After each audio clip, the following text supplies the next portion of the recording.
What's up guys, Ben here bringing you another video today. I know we're in a little bit of a weird location. I'm wearing a headset today. I'm actually still at the FaZe office. Shout out to Kaysan, FaZe Clan, Game Square for hosting me and Tom the last few days. But I'm still here. I'm recording this Monday. I leave Monday night. And I wanted to get a video up of my thoughts from the Kaysan Showdown. We had 4 teams. Gentlemates beat OpTic yesterday in the grand finals. I wanted to get my thoughts on the event, the 4 teams, and some other kind of collective things we learned from the weekend. And then obviously let me know in the comments what you guys' thoughts were on the tournament. And if you guys have some good, honest feedback, I'll send it off to Kaysan because I know that he would definitely be interested in that for future editions. All right, so first thought, shout out to Kaysan as always for hosting these. I don't think it's easy for him to create an event or a thing where he can get 4 full teams to commit and come and play in a LAN. I think it probably helps that as opposed to last year, this event was run out of the FaZe office in Frisco. So like every team that played in this tournament are local, even FaZe Vegas, who do play out of actually this facility. And I thought it was good. Yeah, there were some delays yesterday. I think that's more really COD and also the Dallas servers being kind of iffy this weekend. But once it got going, there was some good flow to the event. And I'm really happy Kaysan was able to pull it off. Shout out to the LVT Halo guys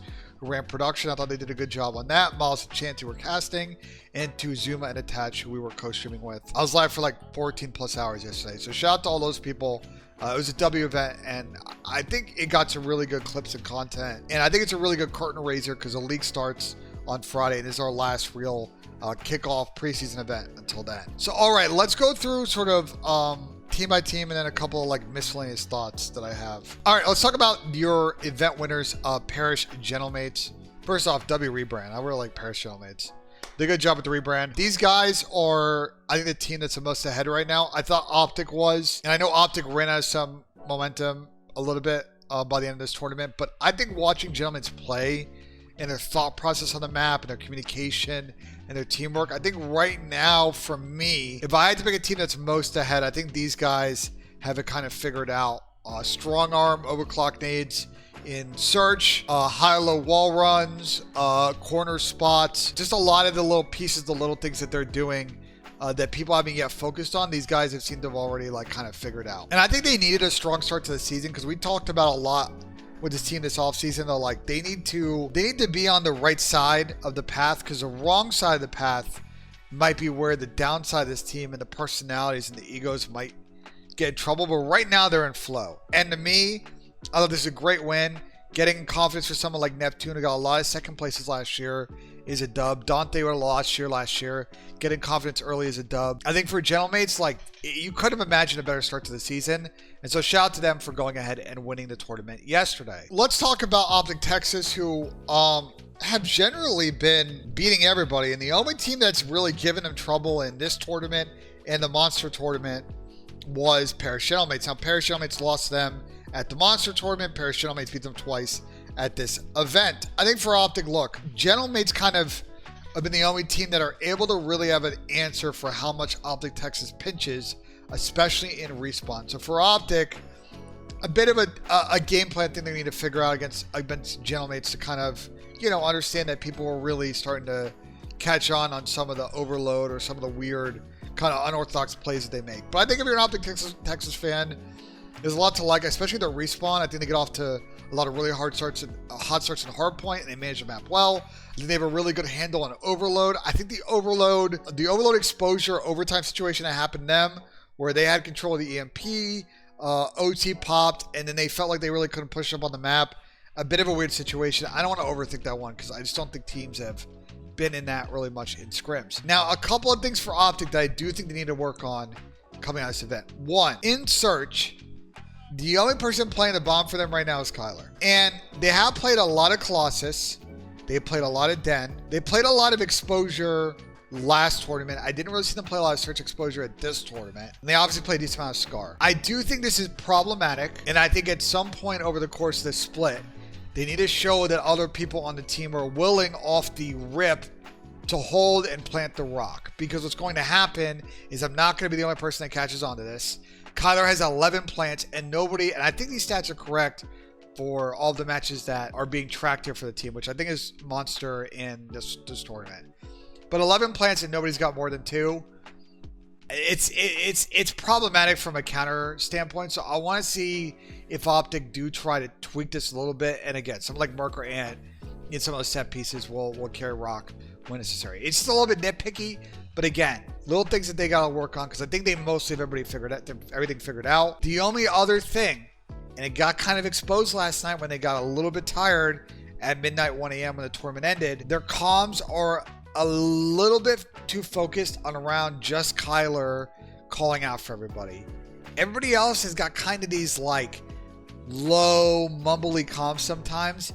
Yeah, they do kind of call their shots, especially Ant. I think Ant has done a good job most of this season so far, especially early in this tournament and last weekend on calling a shot, especially in Overload. But you really kind of saw it in the sort of second and the second to last map in the Paris Shuttlemates Grand Final Series. It just feels like if it's only Kyler coming out or calling out, if the guns aren't hot, if they're not just kind of in flow, they're going to lose a bunch of hard points. So just something for them to think about and consider as they get ready for Stage 1, which starts next week. And by next week, I mean Friday, because I'm recording this on Monday. It's only 4 days from now. I don't know why I'm saying next week. All right, let's talk about Thieves. They got third place. They did beat FaZe Vegas, who we'll get to last, but they lost to Gentlemates and lost to OpTic. And it did win a map in every series, but I think for Thieves, they kind of expected to make it to the finals, maybe of one of these first two kickoffs, and they didn't do it. That's okay, because look, everybody is 0-0 record-wise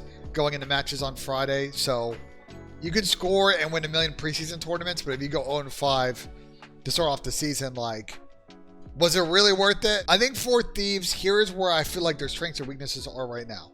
Strengths. I think it's clear that this team is going to win series purely on the fact that Hydra, Scrap, and Abe are just going to go off. Okay, like there are maps where these guys are all pop and takeover. I don't think that their teamwork yet among that core is at its S tier level, but that's fine. They've only been playing as a team together for like 3 weeks, so we shouldn't expect a world from them.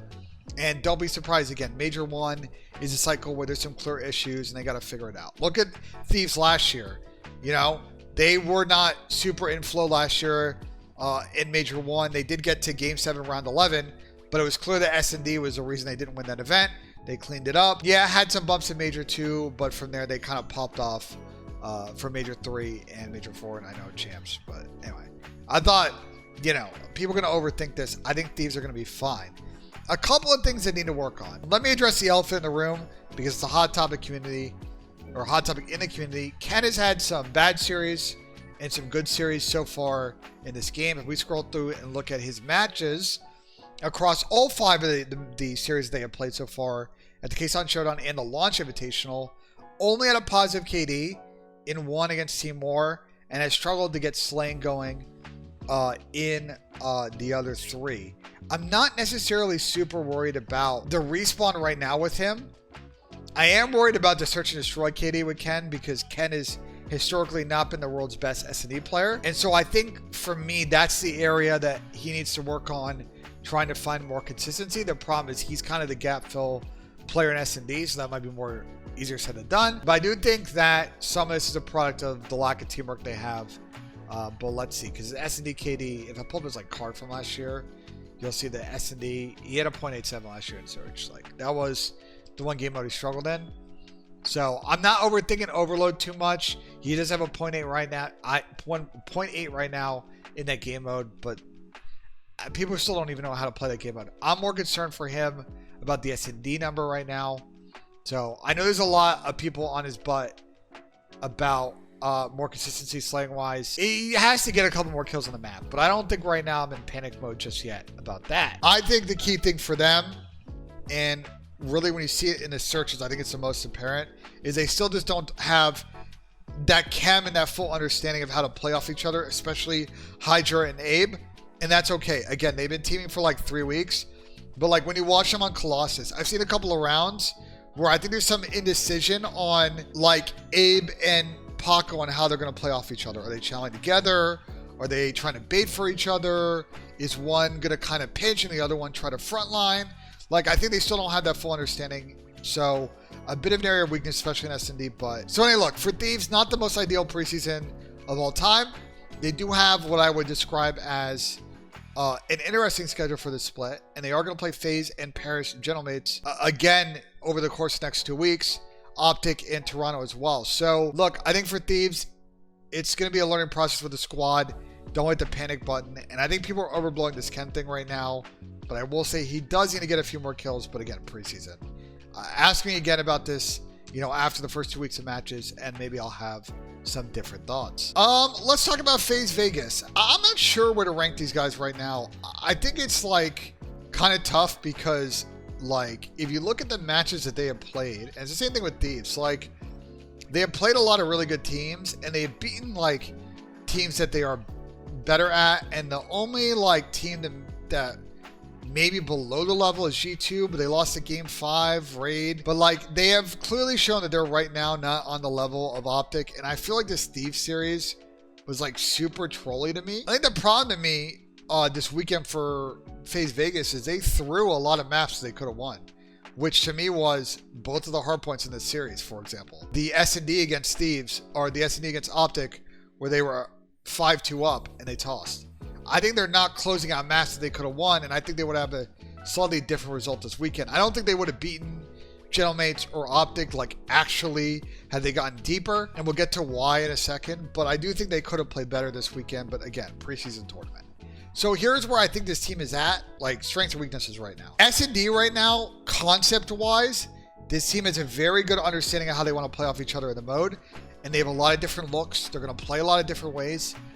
Sniper, no sniper, set pieces, spread. They're going to be really good at that aspect. And I think what's really clear when you watch them play is they are really trying to throw a lot of different looks and execute said looks. So I think if you're a FaZe fan, this is your a really good win condition, because while they take some time to figure out the respawn modes, I do think having that fallback in game 5s and map 2s is going to be really important. And you see with the bomb plants, it's pretty even. They're not just having one guy carry the rock, lay the rock. They are playing the situations and figuring it out. Now, I know there was a lot of stuff on Twitter about why is Simp carrying the bomb? Again, one person should not be carrying the bomb. If you have a solo bomb carrier, it is super exploitable. If I'm an opposing team and I see that 0-4 or Simp is always carrying the bomb, the first thing I'm trying to do on defense is how can we get a first blood and then get that guy off the map and make the other team tweak, because clearly other people are not confident carrying the bomb and getting it down.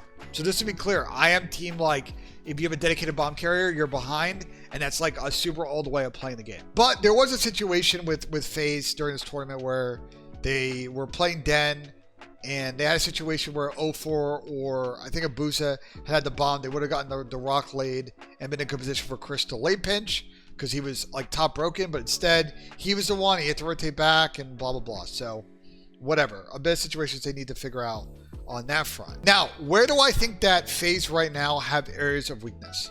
First off, and I know it's not listed here because Breaking Point needs to, update for next season. And by this season, next season, I mean this season. Overload to me with them feels a bit awkward. I don't think they really have a feel for the style of an Overload team they want to be right now. And I think some of it is maybe understanding of the mode and spawns, but they feel stiff to me in the game mode. They feel too straight up. They feel they have kind of a concept of how they want to play, but they don't really switch lanes and really create gaps as well as say OpTic or Gentlemates in the mode. And again, I'm not overthinking it too much because the game's only been out for a couple weeks and the spawns are really weird in Overload sometimes, but they need to get a little bit less stiff in the mode. And I think that one is a little bit for me on really everybody on the team. I don't think there's one person individually who I think is the offender of that. And I think in their hard point right now, the slang has been kind of up and down. If you guys follow the NFL and college football, you hear coaches talk about the middle 8 a lot.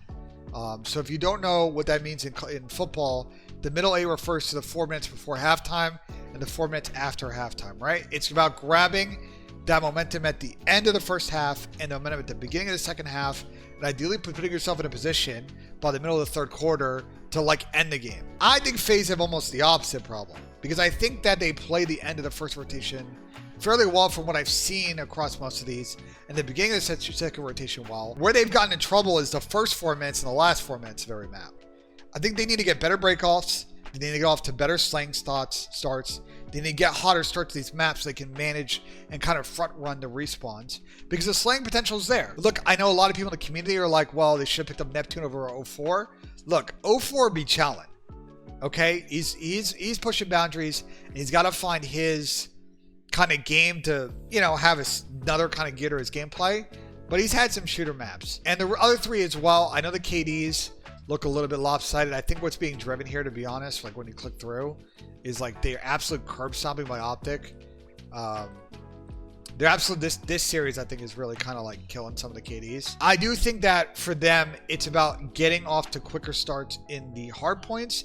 And I think the concepts that they're trying to execute are pretty good, but it's kind of hard to do when you're not front running the map and you're kind of chasing and have to play break heavy, because I don't think this is going to be the world's best at the moment break heavy team. And I think my final thought for FaZe is the same thing I've said about them, you know, for a while. I just don't think they're going to be like some killer team this major. I think if you're a FaZe fan and you expect them to get off to a hot start, I just don't think it was going to like be that with the squad. And they also have like a really difficult schedule. They play Thieves, Gentlemates in Toronto, and then OpTic right when they get back from the break. Like, I'm not going to be surprised if they're like 1-3 and they're going to have to like get something going with C9, G2 in Vancouver. But I do think that they need to, you know, over the course of the next 4 to 5 weeks, you know, start to improve on some of the things that I've highlighted here, because it wasn't the world's best start this preseason. But again, I keep saying in this video, everybody is 0-0.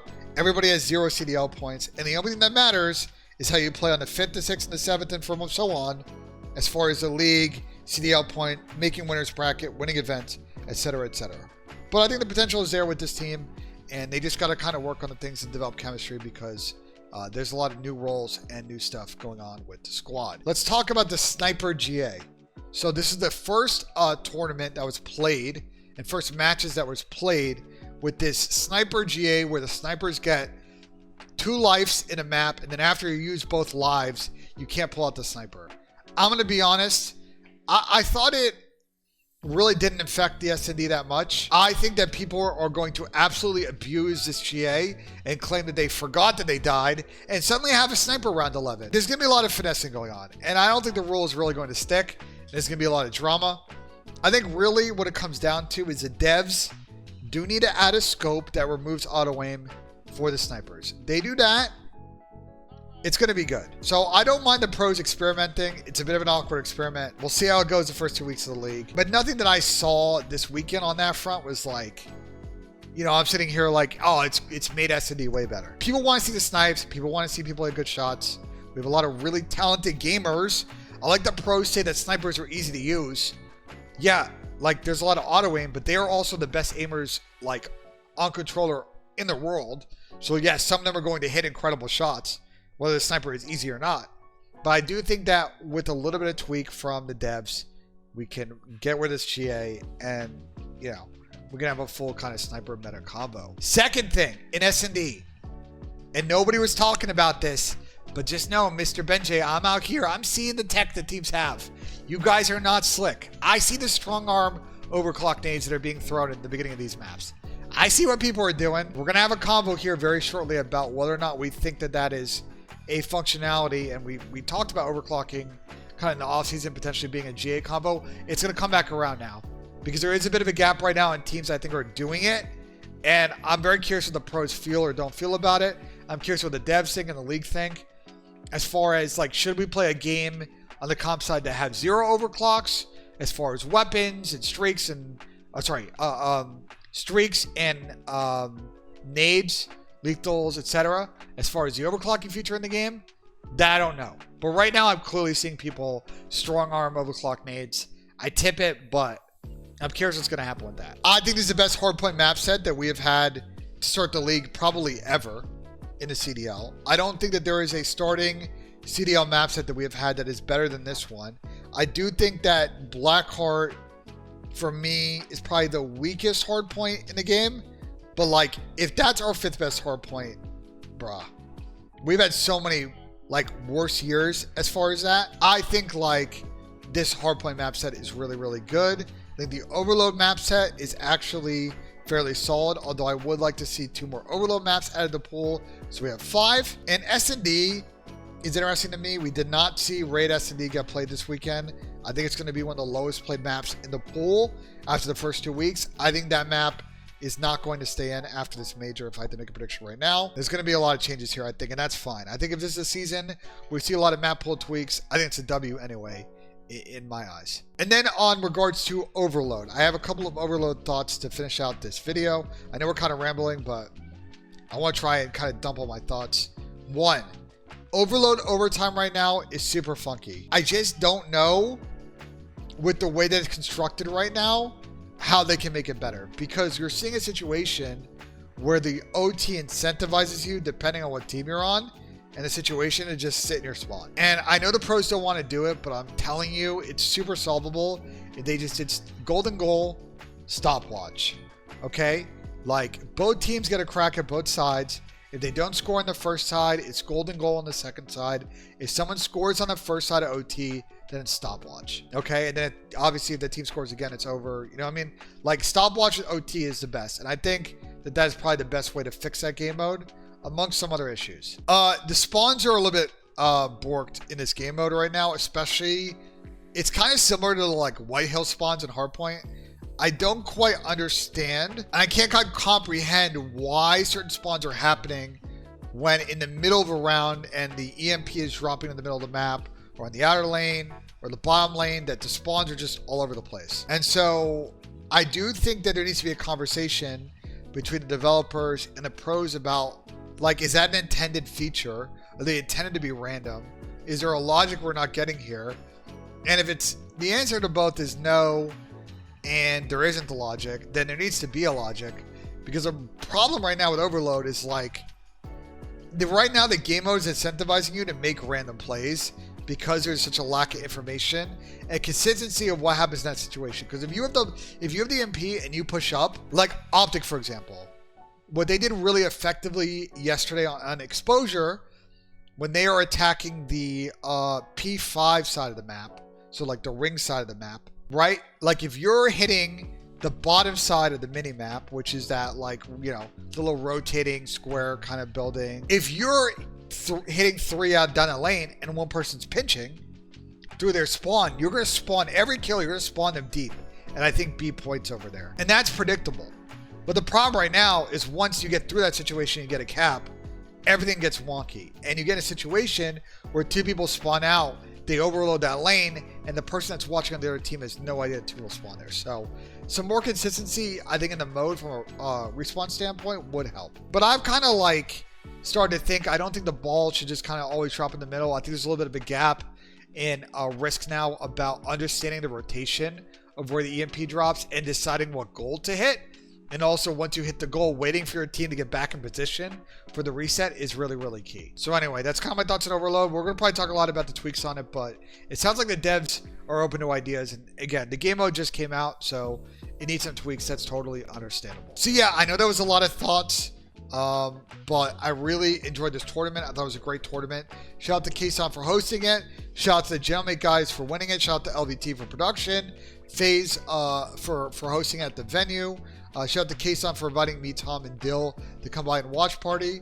But I had a great time. Let me know in the comments what you guys thought about the tournament, the teams, the players, the game. Let me know what you think. Like if you enjoyed. Subscribe for more. And as always, guys, we'll see you on the next one.